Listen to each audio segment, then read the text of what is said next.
Revenge with Ava Tuesday, 9:14 a.m.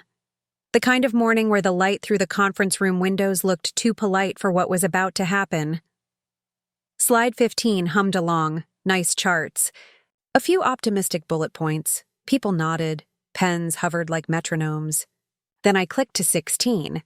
It was supposed to be quiet, a small surgical reveal. Nothing melodramatic, just a single link, innocuous and buried in the appendix. Supporting sign-off and audit trail. I had tucked it there like a bookmark in a book nobody planned to read. When the lead investor clicked, the room went from half-interested to airborne. A time-stamped trail unfolded. Every file, every revision, every Slack ping, every "did you see this?" and confirmed with names and times. My drafts, my annotations, my late-night edits that rescued revenue models and rewrote liability footnotes. Then his edits, gratuitous, sloppy, the typos that matched the email he'd sent, the optimistic partner names that never answered our calls. And worst of all for Chase, the moments where he'd overwritten critical clauses and left the sign-off chain dangling. It was all there, bright and undeniable. Grant Mallory's smile collapsed. The woman from Ridgebrook Partners swallowed so hard her throat made a sound. My father's hand tightened on the arm of his chair like he was trying to hold himself together by force of will. Chase's face did that slow, awful color change that announces a man who suddenly understands there are no witnesses left to his story. "Explain this," Grant said. 3 words, but they landed like a judge's gavel. Chase tried to speak. His voice popped and leaked. He stammered something about acceleration, aligning responsibilities, needing to streamline.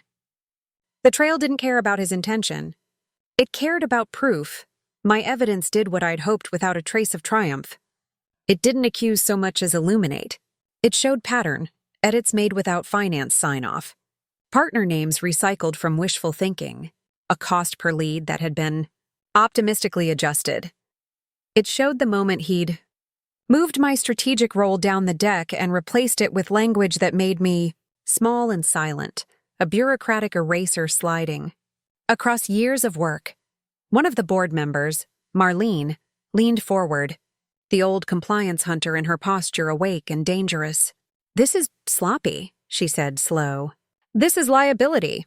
Intentional or not," Grant added. "It's a governance failure." He looked at my father then, the same way he'd look at a CEO who'd signed off on a convertible note without reading the last paragraph. Gregory Foster's jaw moved.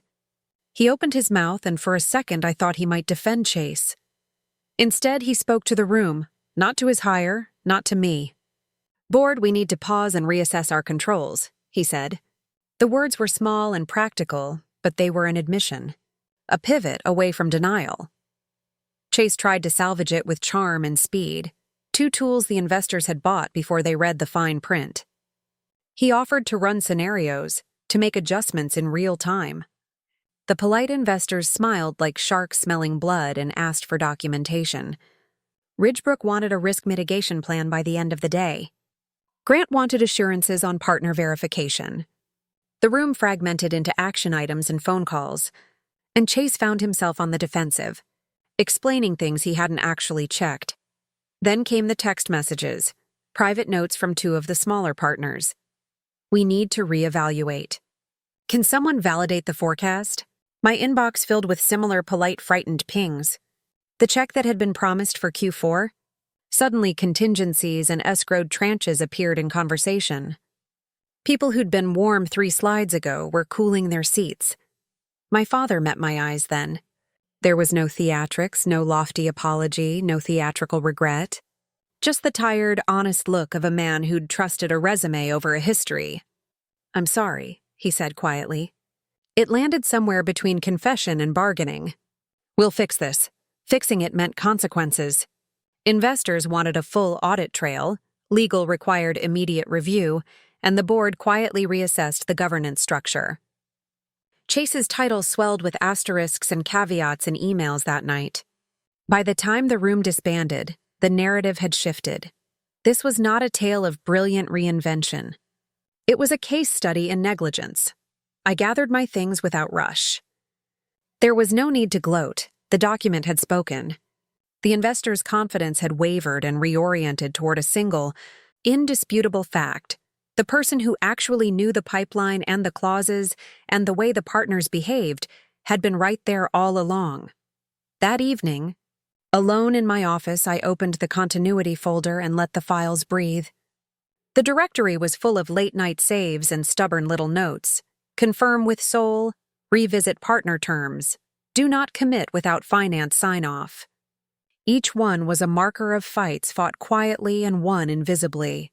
I'd been careful because the company's lifeblood ran through brittle agreements and human promises.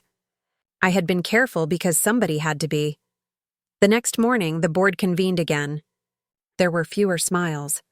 There were action items and reassignments and an interim governance protocol that named me to oversee investor relations, temporarily at least, to steady the ship. People who'd brushed me off now asked for a briefing. People who'd applauded speed over structure found themselves wanting the steady hand that had been there the whole time. Chase left a week later. Not fired in a headline way. No scandal, no public scene, but moved on, his departure wrapped in corporate niceties and HR emails. It was enough.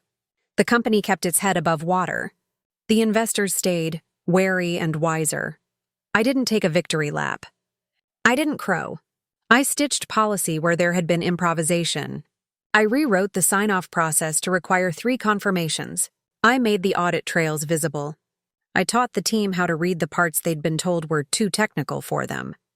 And every now and then, in meetings where someone started to wave a resume in place of a record, I would open the continuity folder, click to slide 16, and let the silence do the work. Revenge wasn't fireworks. It was a quiet ledger, a set of timestamps, a folder full of receipts. It was showing up with proof when everyone else wanted stories. It was turning what could have been a personal loss into a lesson the company had to learn. A few months later, at a small investor dinner meant to soothe frayed nerves, Grant pulled me aside. He handed me a small leather-bound notebook, one of the kind you don't buy anymore.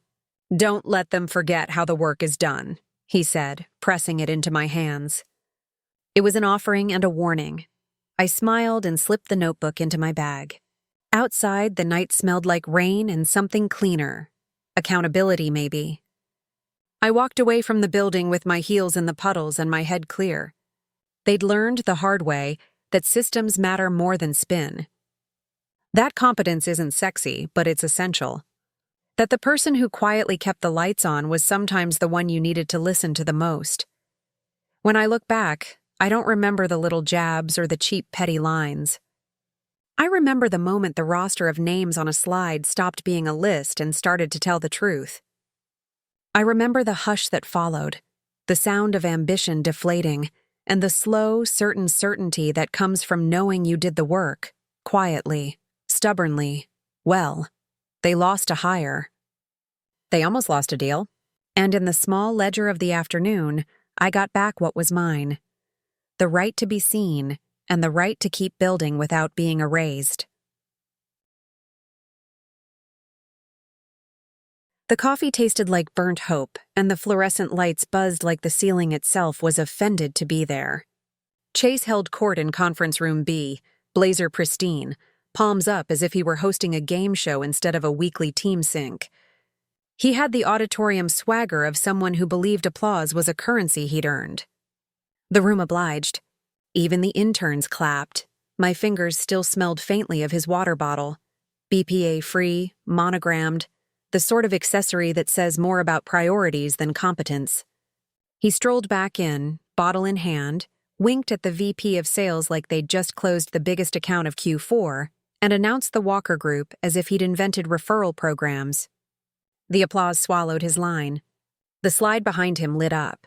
Vision, precision, initiative. The Walker Group closed. At least that's how he told it. Except the Walker Group wasn't his. It had been my campaign for 14 months. Midnight calls to procurement in Geneva, translated emails at 2 a.m., a snack box couriered because the CEO's son had a peanut allergy, small touches that matter when you're building trust.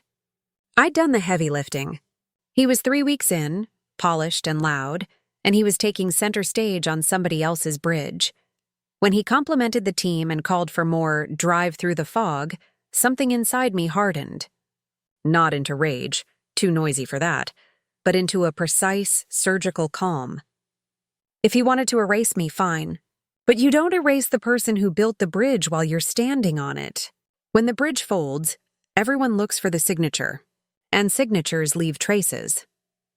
After the meeting, I went down to the secure archive, not the curated deck Chase had been performing with, but the deep copy 2 permission layers under that. The one with the original timestamps, the commit logs, the metadata no one bothered to read. I pulled every file, the lead generation history, the WhatsApp threads with the Walker COO who replied at odd hours from the Alps, the late-night corrections I'd emailed the CFO's assistant while holding a frying pan. I built a folder labeled Walker Group Chain, password-locked it, and put it in a private vault with access for legal and me. Insurance, not vengeance. I screenshot the CRM, printed the Slack thread where Chase asked the client 2 weeks before he was fronting the pitch. I put it on company letterhead. Quiet, clean, immutable. He pranced by my desk at noon like a golden retriever in a startup hoodie, asking marketing to add a little fireworks to slide 9. I smiled. I let him think he was flying. He used my work as wind beneath his wings. I kept the receipts. When slide 3's revenue axis got inverted and slide 10's European partner inflated by 38%, I annotated, commented, flagged. My notes evaporated. Someone deleted them. That's when the spreadsheet habit turned into a custody file. I made my own clean version of the deck, stamped it internal use only, attached the original metadata, and emailed it to myself with legal CC'd. No commentary, just the truth with timestamps. It wasn't petty. It was prevention. The deck's lies weren't fluff. They were compliance landmines, clauses that could trigger clawbacks, partner disputes, and investor panic. I tried one last time to stop the derailment politely. In the war room, while Chase narrated vision and flow, I slid a clean printout of slide 16 across the table to my father. He glanced down with the distracted air of a man juggling 10 places at once, folded the paper, and moved on. That was the hinge moment. He'd chosen the bright new face. I stopped feeling personal hurt and started feeling strategy. 2 weeks later, buried in the investor engagement agreement, 2 pages past boilerplate, was clause 14.7b. I found it late on a Thursday, the way you find a single clean glass in a sink of dishes, unexpected, quietly satisfying. It read like a legal haiku.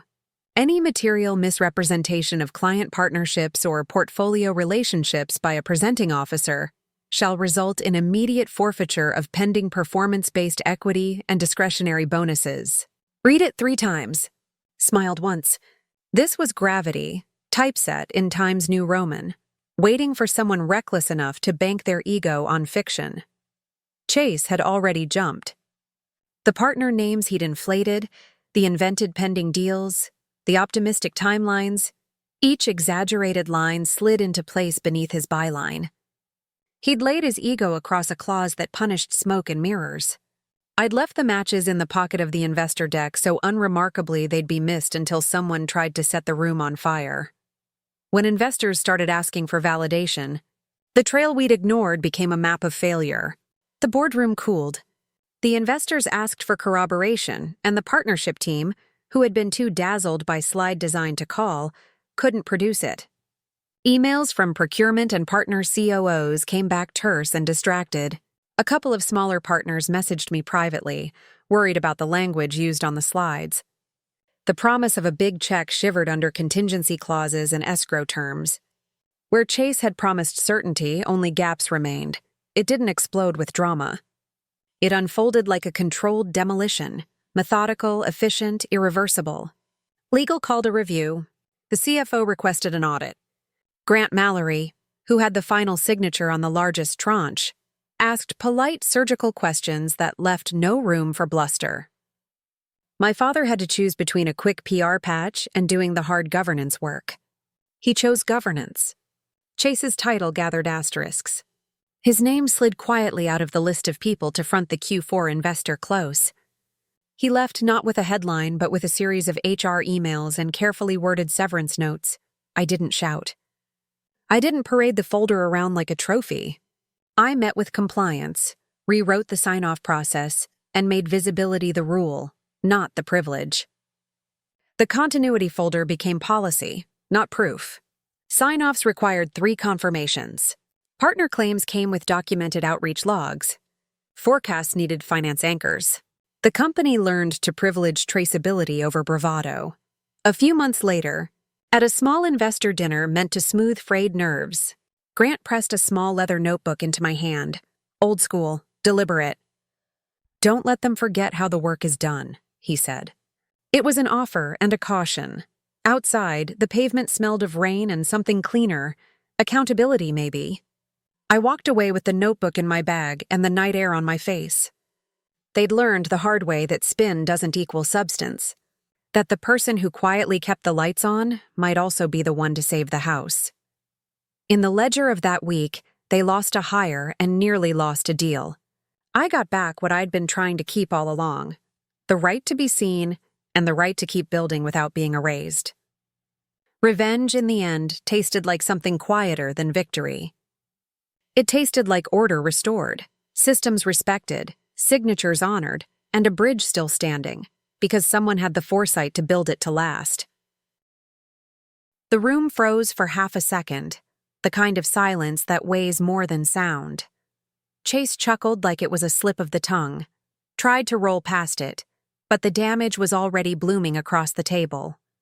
The CEO of Cresa didn't smile, didn't nod, just closed his notebook with a soft thud, like a gavel. I sat back in my chair, calm, steady, letting the pause stretch. Investors live for details, and Chase had just broadcast that he didn't have them. Then one of them, Park, sharp as a scalpel, pointed her pen toward the tiny corner of the screen. "Footnote 4, she asked, voice smooth, curious but loaded. Chase blinked. He hadn't even seen it. He fumbled with the clicker, stalled, muttered something about appendices, but the room was already shifting. Eyes weren't on him anymore. They were on the deck, on the words, on the cracks, and that's when the questions began. Slow at first, then gathering speed like a storm tide. Dates, figures, confirmations. Every investor in that room had smelled blood before. They knew what it meant. Chase tried to dazzle, to redirect, to spin his narrative of vision. But vision doesn't answer compliance. Vision doesn't fix falsified numbers. And every attempt he made to wriggle free only tightened the noose. I didn't gloat. I didn't smirk. I just let the paper trail do its work. Because this wasn't about revenge anymore. It was about gravity. And Chase, blinded by his own reflection, had already stepped off the ledge. By the time the meeting adjourned, he wasn't the golden boy anymore. He was a liability wrapped in a blazer. And I? I was still sitting in my chair, steady, invisible, the one who built the bridge while he was busy posing on it. The difference was, when it gave way, I already had another one waiting. The room went still, like oxygen had been sucked straight from the vents. Chase's smile collapsed into a twitch, his whisper slicing through the boardroom louder than he realized. Maybe stay in your lane. It was the same phrase, recycled from weeks ago when he'd shoved me into the shadows and called it strategy. But this time he said it out loud with an audience. I didn't blink. I didn't flinch. I simply turned to my father at the head of the table and asked, calm and clear enough for every investor to hear, "Dad, should I leave?" Chase's face drained. And in that heartbeat of silence, the kind that feels like the air itself is holding its breath, the lead investor, Grant Mallory, shut his notebook with a sound that landed like a verdict. He looked from my father to Chase and dropped it, cold as stone. "Is this your A-team?" Nobody spoke. Not the board, not my father. Chase tried, but words betrayed him, clinging to his throat like ash. And that's when the room shifted. Eyes weren't on the slides anymore. They were on me. I let the silence work, then reached into my briefcase and slid a folder across the oak table toward Mallory. He opened it, flipped the pages, and what he found wasn't a rebuttal. It was a record. Every email, every log, every timestamp. My name printed on every step of the pipeline Chase had just claimed as his own. And then came the final nail, my father opening the sealed envelope I'd planted in his briefcase. The clause. 14.7b. Misrepresentation equals forfeited bonuses, clawbacks, possible regulatory fallout. And Chase's signature sitting at the bottom of the poisoned deck. You could see the recognition ripple across the table. Dana Park leaned in, her voice precise as a scalpel. If these numbers are fabricated, this isn't forfeiture. This is disclosure, Chase cracked, tried to laugh it off, tried to spin. But every move just tied the rope tighter. My father didn't defend him. Couldn't. He just laid the memo flat on the table like it weighed 100 pounds, and in that moment, Chase wasn't the golden boy anymore. He was liability in a fitted blazer. The board chair called for an emergency personnel review. I was asked to step outside. Chase turned toward me, eyes wide, desperate, as if I might save him. But I didn't. I walked past him like he was office furniture that had stopped working. 5 minutes later, the door opened. Mallory stepped out, calm, collected. Handed me his card. "We want you running the rollout," he said. Board already agreed. "You've got what nobody else in there does." I raised an eyebrow. "Documentation?" He smirked. "Competence." I tucked the card into my folder.